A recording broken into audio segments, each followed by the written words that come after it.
Our News is brought to you by Alive. Believe in best. Coming up tonight on Our News, a high school student stabbed to death. Atlantis axes 700 employees, labor and union officials react. Plus, is the third wave under control?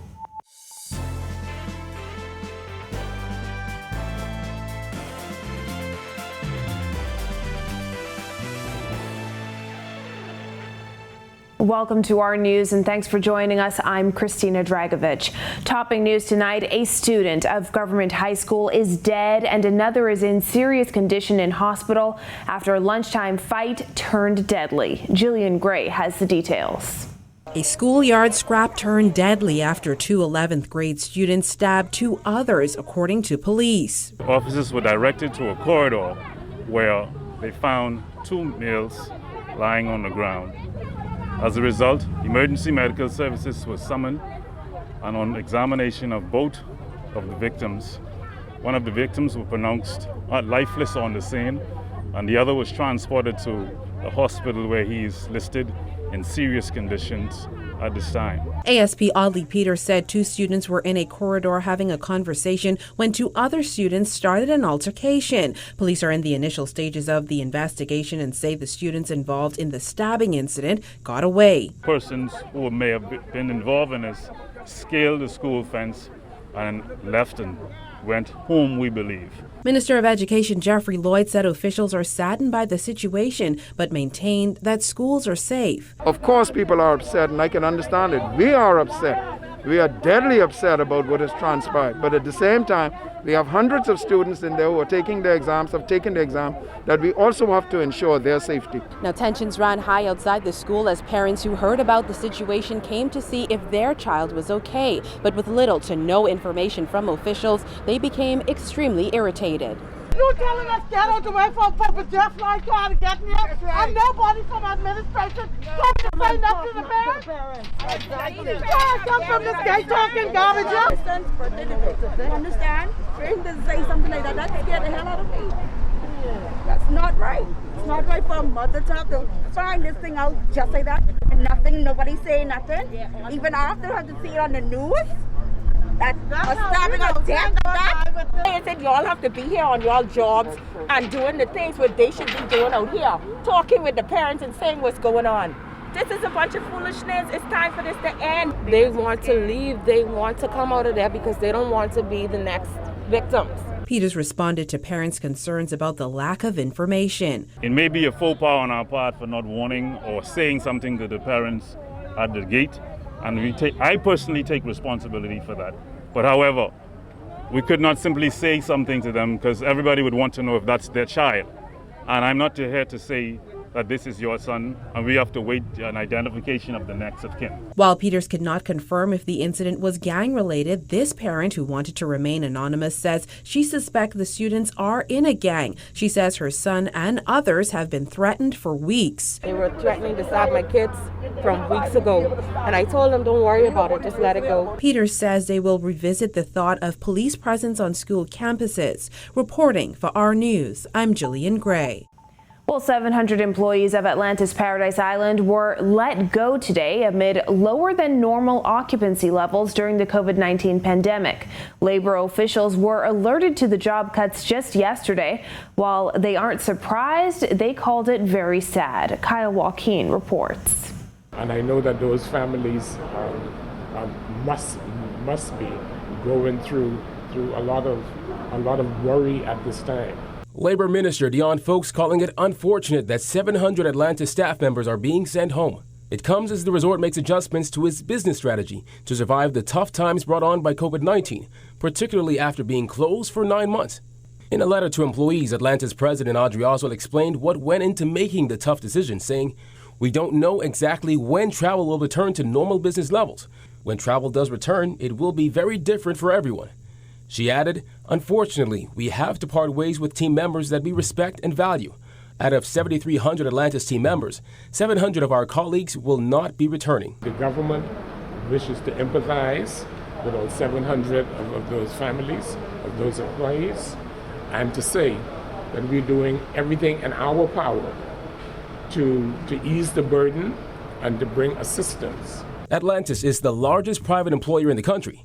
According to folks, some 3,500 Atlantis employees have returned to work since reopening last December. However, business remains slow with the Coral and Beach Towers still closed. We spoke with the labor director who said while the number of employees being let go by Atlantis is considerably high, the unemployment rate is still trending downward. So unemployment is certainly decreasing now. The unemployment rate is decreasing because more businesses are opening now. Hotels are calling more people back to work. Hotels are even hiring some people because they're doing some new things. For example, the Bahamas have their theme park now that they didn't have prior to the pandemic, and so they have to hire people for that. Labor Director John Pinder was notified in a letter on Monday that Atlantis was set to make the major staff cut on Tuesday. He said the unemployment rate should be somewhere between the high teens or low 20s now, and expected to decrease over the coming months. But as it pertains to Atlantis, he said he hopes many of the ones let go were those who have been asking for severance pay, as he says they'll be getting a pretty penny. So if you are in the managerial category, supervisor managerial category, you're entitled to 1 month for each year up to 12 years, right, and 1 month in lieu of notice. So you probably walk away with 18 months of salaries. Right. And your vacation if you had any vacation due to you. If you like that. If you were subordinate staff, it's 2 weeks for each year up to 12 years again, and 2 weeks in lieu of notice, and whatever vacation you were entitled to. If you have vacation left, they have to pay you for your vacation also. For Our News, I'm Kyle Joaquin. Well, following criticism from human rights experts, Minister of Public Works Desmond Bannister says residents of shantytown homes demolished by the government are not his responsibility. This as 10 more homes were demolished in the farm. Jared Higgs has that. It's not my responsibility to take care of those residents. The government started demolishing illegal, unoccupied structures in the farm last month. The 10 structures demolished last week were occupied structures. Bannister was asked outside cabinet today what would be next for those residents. When they went out there and built in direct contravention of the law, they were new or ought to have known that they were breaching the law of the Bahamas. They've gotten notices now for more than 28 days and they've done nothing. It's very important for them to utilize their resources, whatever resources they had to build the house in the first place.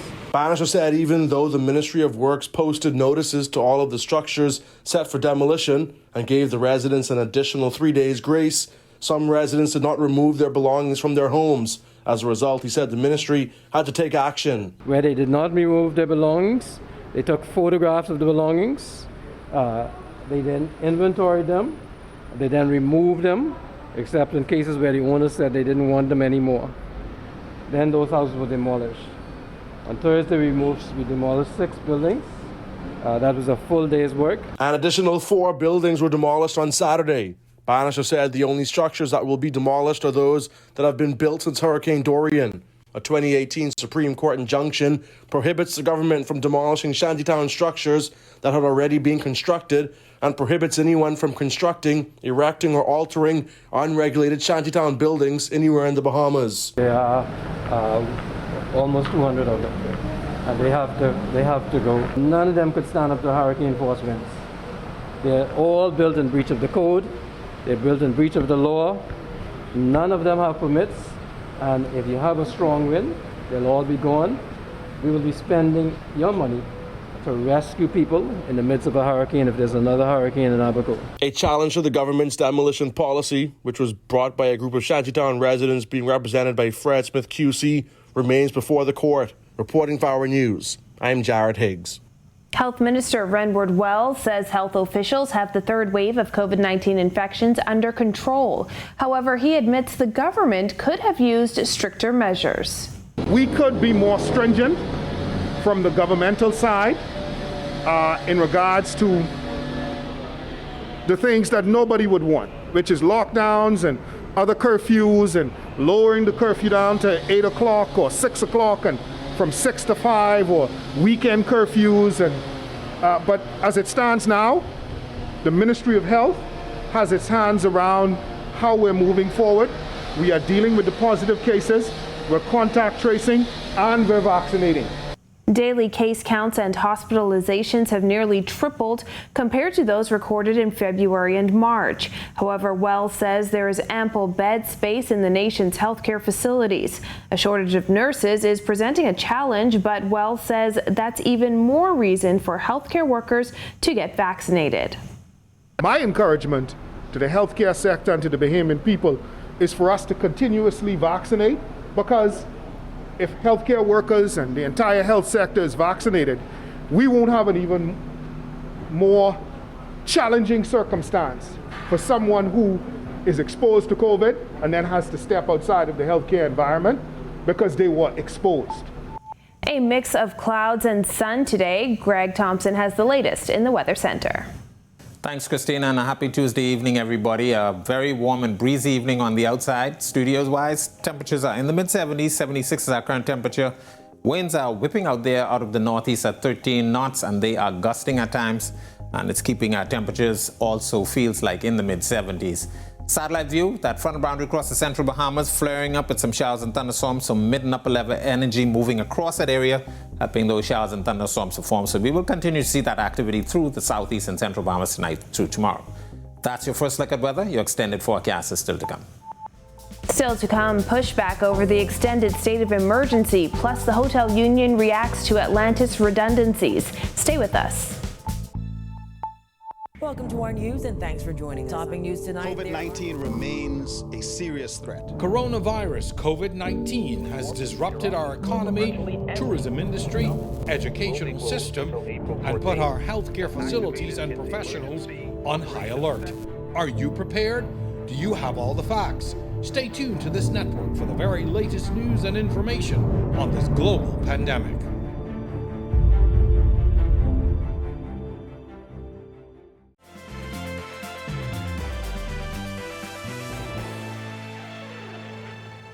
A resolution to extend the state of emergency was tabled in the Senate today. However, PLP Senator Dr. Michael Darville says a state of emergency should not even be an option at this point. Jasmine Brown reports.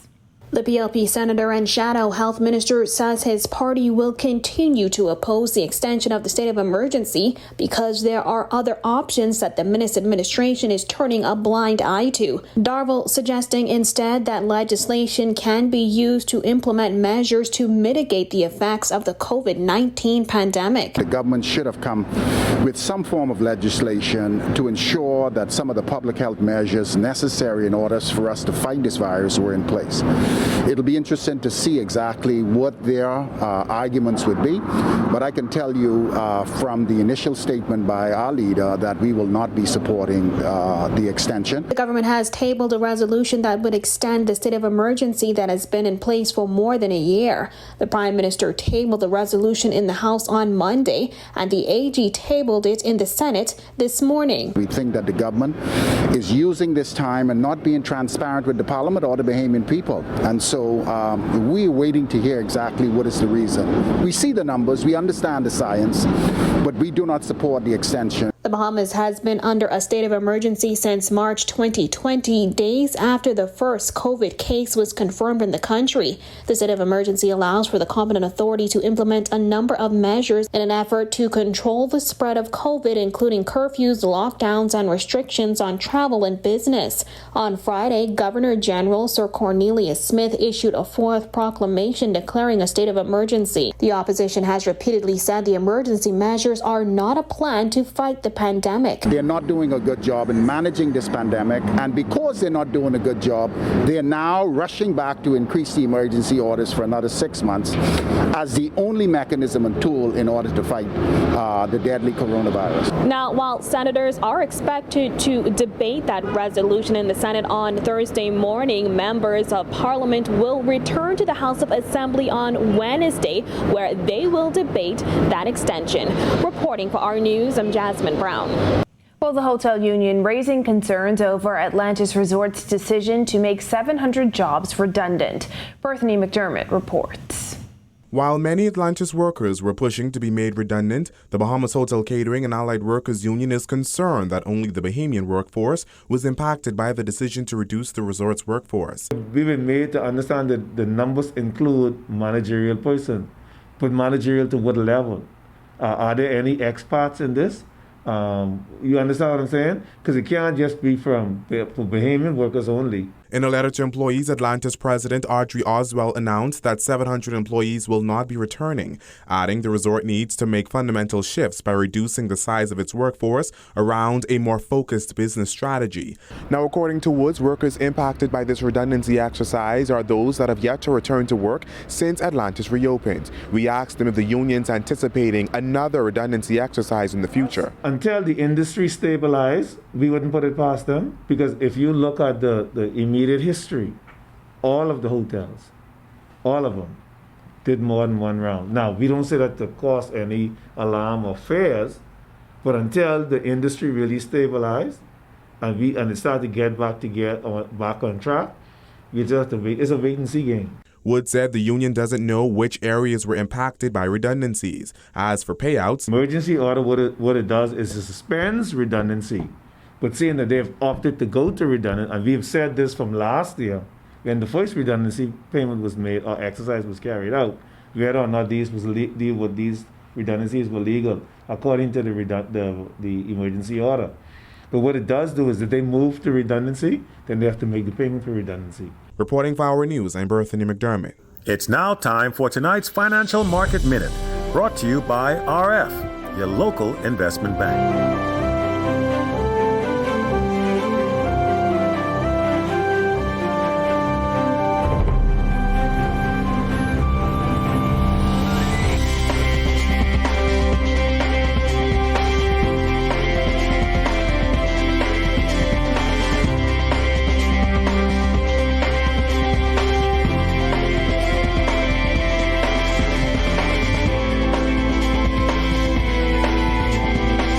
This has been your Financial Market Minute. To explore the best performing mutual funds in the Bahamas, visit our website at www.rfgroup.com. Still to come, how one group of women is transforming the community, plus Bahamian athletes hit the track. The details when Our News returns.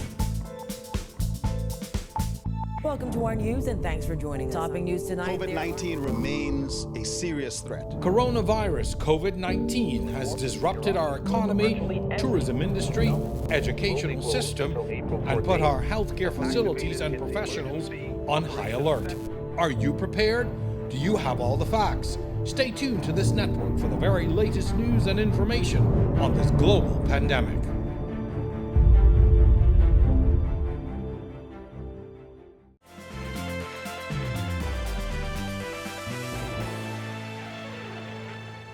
This is Our News. Welcome back.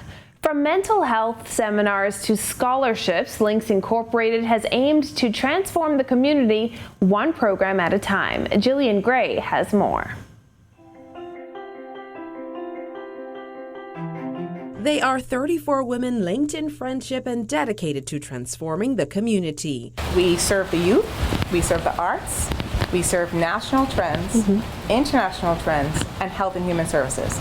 So that is a reflection of a desire to ensure that our servicing is holistic in our approach. And definitely this looks holistic here. A snippet of some of the material. Laid out on this table is over 30 years of work by the Nassau chapter of Lynx Incorporated. This group of professional women use their collective network capacity and the goodwill of the community to uplift others. The key thing is they want to truly make a difference in the lives of citizens in the Bahamas.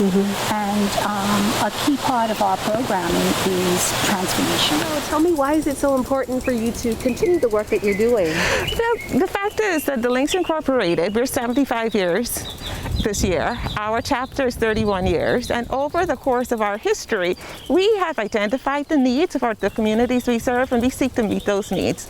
And so the needs may change, but what will not change is that there will always be needs. For over 10 years, the group has been instrumental in bringing the Susan G. Komen Race for the Cure to the country in an effort to address the high rates of breast cancer. What we have done is we've implemented an award which we present every year to the youngest survivor who's registered for the Komen Race, and we do it in honor of our member who passed away, and it's the Nadia T. McCarty Rule cash reward. As they reflected on the strides made through their health arm, Program Chair Roselle Moxie vividly remembered one of the most impactful stories from their depression and anxiety luncheon. You could see this girl is beautiful, professionally dressed. She had a high job at a known company in the country.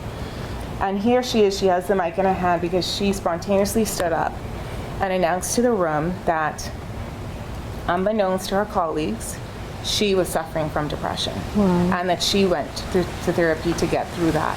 And it was just awesome. The entire room stood up and gave her a standing ovation. Moxie says they're committed to continuing their work not only in health, but the arts, education, and human services. Reporting for our news, I'm Jillian Gray. Thanks, Jillian. Tonight in sports, Bahamian athletes shine in track and field as conference championships heat up. Here's Marcellus Hall. All right, thanks a lot, Christina. Welcome to our sports on a Tuesday, everybody. I'm Marcellus Hall. Conference track and field championships in full swing. In fact, a lot of them happening over the past weekend. The image you're seeing behind me is of Devin Charlton, who set a new national record that came in the 100-meter hurdles. That was just some of the great performances that took place. Let's take a look at some more of them. Starting with the ladies, or rather continuing with the ladies, Sasha Wells out of Oral Roberts University had a really solid meet. She was first in the 100 meters in 11.68 seconds. She and her team also making first in the 4x1 in a time of 45.62 seconds. Wells also third in the 200 meters in 24.23. Breanne Bethel, an Olympic qualifying time, as she finished first in the 200 meters in 22.54 seconds. She was also first in the 400 meters in 51.77. Rima Otabar, competing for FIU, was first in the javelin with a throw of 51.37 meters. Gabrielle Gibson of ORU was second in the 100-meter hurdles. That came at a time of 14.45 seconds.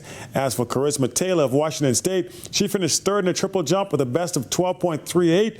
And Serena Brown of Iowa, second in the discus with a throw of 56.72 meters. Finally, Deja Moss of NDSU, second in the high jump with a clearance of 1.75 meters.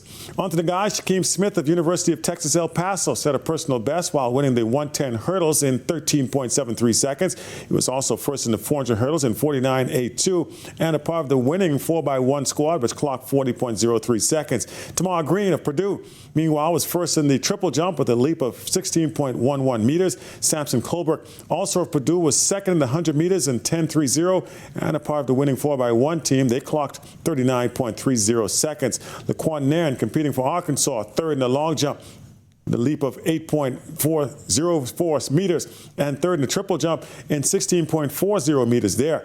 Kyle Alcine of Kansas State was third in the high jump with a clearance of 2.11 meters.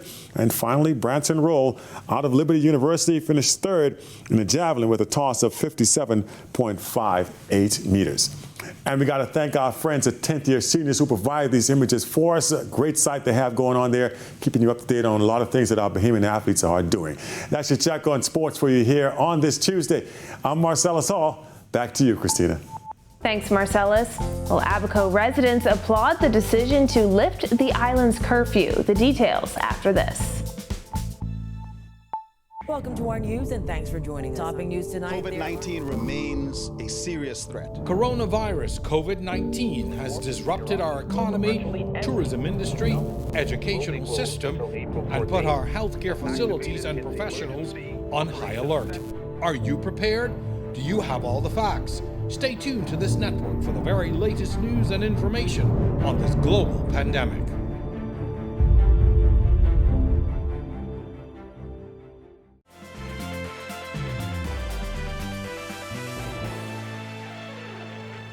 Welcome back to our news. Some windy conditions moving in. Greg is back in the Weather Center.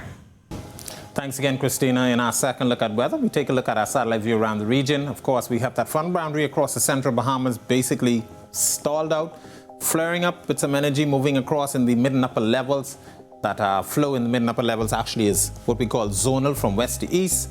But a couple of impulses moving across, and that's helping to keep that frontal boundary stationary across that area. We will continue to see some showers and thunderstorms across the southeast and central Bahamas. High pressure to the north will continue to strengthen. Boating and beaching will become a challenge, so do exercise some caution. You'll see that in that boating forecast. Speaking of that, boating tonight through tomorrow across the northwest and central Bahamas. We expect those winds to be out of the northeast to east at 20 to 25 knots. Very rough seas, 5 to 8 feet. 5 to 8 feet, so an advisory posted for you guys. Southeast bombers, a caution flag for you. Northeast winds at 15 to 20 knots. Seas running 4 to 6 feet over the ocean. Low tide will be at 7:16 tonight. Here's a look now at your national forecast.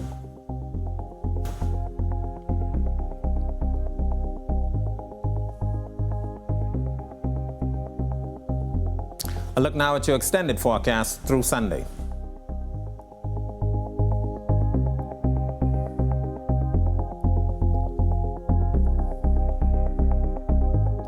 Breezy and warm but comfortable conditions for the next several days. That's a look at our weather. Back to you, Christina. Thanks, Greg. Well, the curfew has been lifted on Abaco, Eleuthera, and Exuma after over a year. Abaco Administrator Terrence Boodle-Lang says as rebuilding efforts continue in the aftermath of Hurricane Dorian, residents were hopeful the curfew would be lifted. Abaco needs lightening of restrictions, and we understand that decisions have to be made for the public health interest, but Abaco is still in recovery, rebuilding, and every daylight hours count, and business needs freedom to be able to execute as long as they need to. Construction workers, they work on the quays, and so the movement was limited in terms of how long they can stay on the quays, as well as Central Abaco is the central business area, and so they had to close the stores down in adequate time for people to be in place for the curfew. The island's administrator urges residents to adhere to the restrictions that remain in place.